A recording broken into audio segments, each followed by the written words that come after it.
हरे कृष्णा। श्रील प्रभुपाद की जय। सो हम लोग आज मुरारी बापू जी पे थोड़ा डिस्कशन करेंगे। पिछले कुछ समय से वो कथा जिहाद अली मौला इत्यादि करने के कारण काफ़ी चर्चा में रहे। फिर उन्होंने भगवान कृष्ण बलराम जी पर भी आपत्तिजनक टिप्पणी की, ऐसा सब लोग बोल रहे हैं। तो हम आपके सामने एक निष्पक्ष रिपोर्ट आपके सामने रखने का प्रयास कर रहे हैं, जिसमें हम दोनों दृष्टिकोण से हम इसको देखेंगे बिना किसी दुर्भावना के। और फिर एक छोटा सा सुझाव रहेगा। वो सुझाव मुरारी बापू जी के लिए भी रहेगा और जितने उनके अनुयायी हैं उनके लिए भी, जो श्रद्धालु भक्त हैं उनके निमित्त भी रहेगा। जो इस वीडियो में मैं उनके वो क्लिप्स अटैच नहीं कर रहा। मैं इस वीडियो के डिस्क्रिप्शन में उनके जो तथाकथित विवादास्पद जो वीडियोस हैं उसका लिंक मैं उसमें पोस्ट कर दूंगा। अगर कोई देखना चाहे तो वहाँ से उन लिंक्स को वो देख सकता है। तो मुरारी बापू जी हैं, उनका जो जन्म है वो 1946 में गुजरात महुआ के पास में एक गांव है तलका जड़दा, वहाँ पे उनका जन्म हुआ। और मुरारी बापू जी जो हैं वो अपने दादा त्रिभुवन दास हरियाणी को अपना गुरु मानते हैं। बेसिकली निम्बार्क संप्रदाय से उनका एक कनेक्शन है उनका। यद्यपि मुरारी बापू जो हैं वो अपने प्रवचनों में कहते हैं कि ना तो मैं किसी का गुरु ना मैं शिष्य हूँ, जितने भी सब लोग हैं वो सब बेसिकली श्रोता हैं, ऐसा अपने प्रवचनों में मुरारी बापू कहते हैं। मुरारी बापू जी ने अपना पहला लेक्चर उन्होंने 20 वर्ष की आयु में दिया था, करीब 1966 के आसपास। और तब से वो लगातार रामचरितमानस मुख्यतः उसकी सेवा में लगे हुए हैं। और मुरारी बापू अनेक प्रकार के समाज कल्याण के कार्यों में लगे हैं। उन्होंने ट्रांसजेंडर्स जो हैं, जो हिजड़ा कम्युनिटी है, उनके कल्याण के लिए उन्होंने काफ़ी काम किया। जो सेक्स वर्कर्स हैं उनके कल्याण के लिए उन्होंने काफ़ी काम किया। भारत स्वच्छता अभियान में उन्होंने काफ़ी योगदान दिया। और उनका जो एक बड़ा योगदान जो मुझे समझ में आता है वो यह है कि एक सामाजिक सौहार्द उन्होंने बनाने की बहुत ही सराहनीय प्रयास किया उन्होंने। हिंदू मुसलमान आपस में सब मिल के रहें। और पीछे मैं एक भक्त से सुन भी रहा था कि मुरारी बापू ने अनेक लोगों के हाथ में, इवन जो मुस्लिम्स हैं, हमारे मुस्लिम भाई बहन हैं, उनको भी उन्होंने रामचरितमानस रामायण इत्यादि उनके हाथ में भी थमाई। और वो लोग भी रामचरितमानस की चौपाइयों का पाठ कर रहे हैं वो लोग। तो ये तो बहुत सराहनीय बातें हैं जो कि मुरारी बापू को एक काफ़ी उच्च स्तर पर लेके जाती हैं। कुछ एक बातें जो उन्होंने अपने प्रवचनों में बोली, थोड़ी उस पर भी ध्यान देते हैं। जैसे मुरारी बापू ने बोला कि एक बूढ़ा व्यक्ति बैठा था द्वारका का और काफ़ी परेशान था कि उसकी बेटी और बहू दोनों के जो पति हैं वो युद्ध में, महाभारत के युद्ध में शहीद हो गए थे, वीर गति को प्राप्त हो गए थे। तो बहुत प्रॉब्लम है।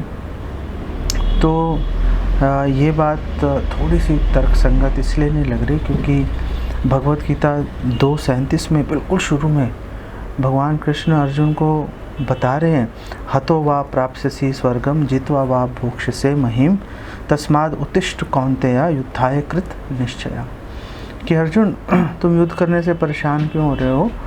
अगर तुम युद्ध में वीर गति को प्राप्त हुए तो स्वर्ग मिलेगा, अगर जीत गए तो पृथ्वी का भोग करोगे, दोनों सिचुएशन में, स्थितियों में तुम्हें फ़ायदा ही है।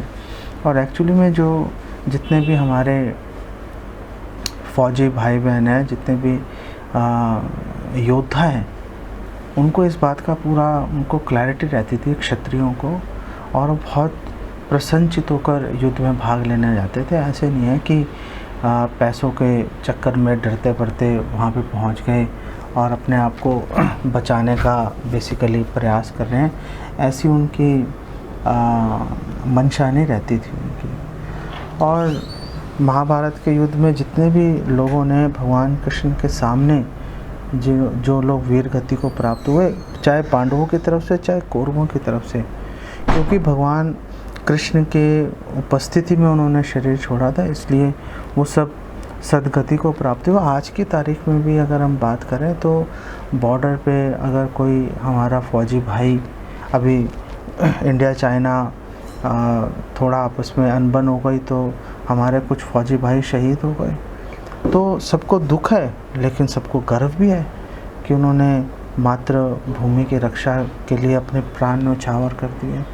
तो जब आज उसको गर्व की बात माना जाता है, तो 5000 साल पहले उस बारे में बात करने का कि वो लोग परेशान थे, कोई औचित्य नहीं है। और दूसरी बात यह है कि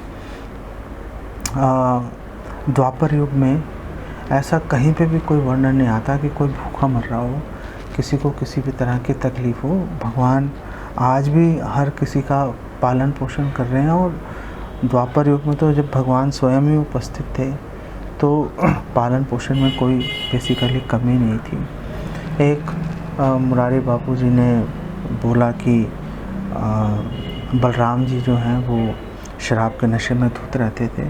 और एक्चुअली में सिचुएशन जो है भागवतम के, अगर आप 10वें स्कंद के 65वें अध्याय में देखेंगे तो उसमें 19वें श्लोक में ये बोला है। शुकदेव गोस्वामी बता रहे हैं कि वरुण प्रेषिता देवी वारुणी वृक्ष कोटरात पतंती तद्वनम सर्वम स्वगंधेन अध्य वासयत, कि जो वारुणी है, जिनको हम मदिरा, शराब इत्यादि के नामों से बोल रहे हैं, जो शहद से बनी है, वो वरुण देव की पुत्री हैं। और वरुण देव ने स्वयं अपनी पुत्री को भेजा था, वरुण प्रेषिता देवी, वरुण देव ने भेजा था अपनी पुत्री को कि आप जाओ और जाके बलराम जी की सेवा करो, क्योंकि बलराम जी स्वयं भगवान हैं, भगवान कृष्ण के फर्स्ट एक्सपेंशन, पहले विस्तार हैं बलराम जी। और बलराम जी हर तरह से भगवान कृष्ण की सेवा में नियोजित रहते हैं। भगवान कृष्ण का छत्र कौन है? बलराम जी। भगवान कृष्ण की शैया कौन है? अनंत शेष रूपी बलराम जी। भगवान के चरण पादुकाएं कौन है? बलराम जी।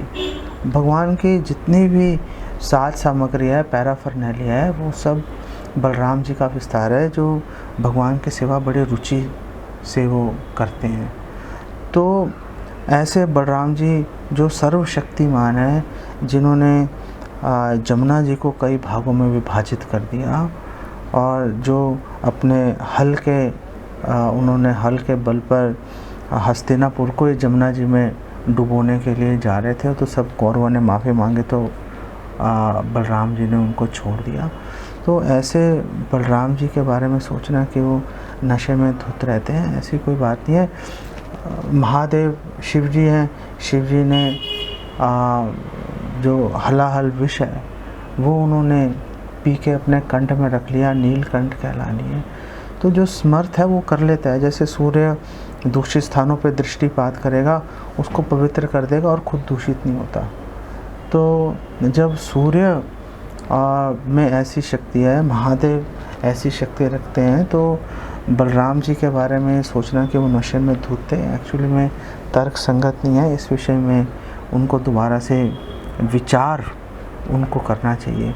एक बात उन्होंने अपने प्रवचन में बोली कि भगवान फेल हो गए, ऐसे उन्होंने बोला।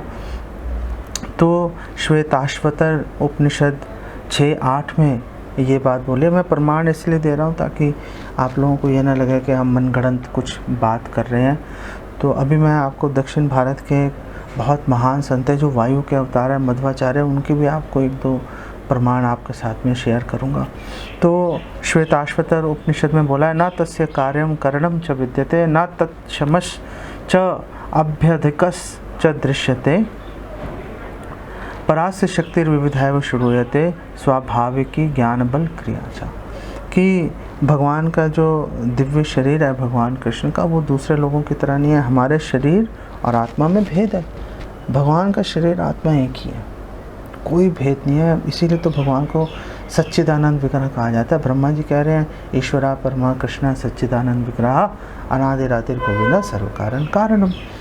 तो ब्रह्मा जी भी इस बात को कह रहे हैं कि भगवान सच्चिदानंद विग्रह हैं और भगवान की अनेक शक्तियां हैं और जैसे ज्ञान बल क्रिया इत्यादि, और वो स्वाभाविक रूप से भगवान की इच्छा से ही कार्य करती हैं। वो भगवान को कोई स्पेशली प्रयास भगवान कृष्ण को नहीं करना पड़ता। भगवान ने सोचा काम हो जाता है। इसलिए तो भगवान का एक नाम अच्युत है। तो ये भी सोचना चाहिए, हमें विचार करना चाहिए कि भगवान कृष्ण का हो सकता है ये योजना हो, जो कि एक्चुअली में योजना ही थी कि भगवान कृष्ण की लीला में भाग लेने के लिए दो तरह के लोग आए थे। एक भगवान के जो स्व पार्षद हैं, एक देवी देवता जो कि भगवान की लीला में भाग लेने के लिए आए थे। उनको भगवान की लीला शेष करने का टाइम आ गया था, वापस भेजना था। तो भगवान ने ऐसी एक योजना बनाई। अब उन लोगों को कोई और तो मार नहीं सकता, भगवान के स्वजनों को किस में ताकत है, तो आपस में उनको एक योजनाबद्ध तरीके से एक आपसी मनमुटाव करके दिखा दिया और सब लोगों को स्वधाम स्वलोक भेजने की भगवान ने अपनी योजना कार्यान्वित कर दी। ये समझना, कई लोग बोलते हैं कि भगवान के जो वो पैर में एक बहेली ने तीर मारा।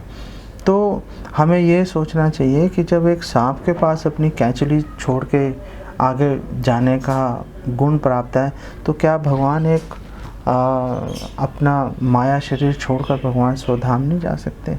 क्या ऐसा संभव नहीं है? इस बात पे हमें विचार करने की आवश्यकता है।